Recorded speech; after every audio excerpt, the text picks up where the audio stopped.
This is my new control panel.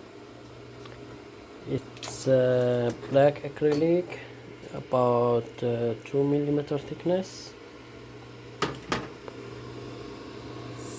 See, a perfect cut. Most of the pieces just fall down by itself. Perfect alignment, perfect focus,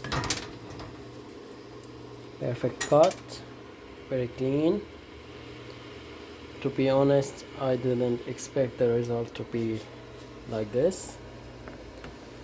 So this will be my second control panel.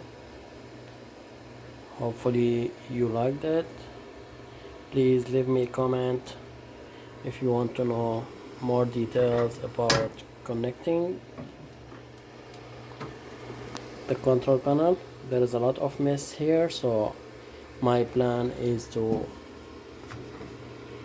upgrade second edition with more clean wiring in the back.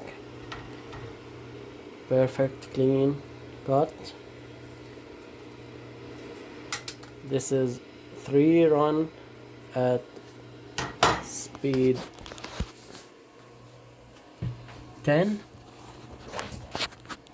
Please let me know if you want to know more details so I can make another video with all details. Thank you.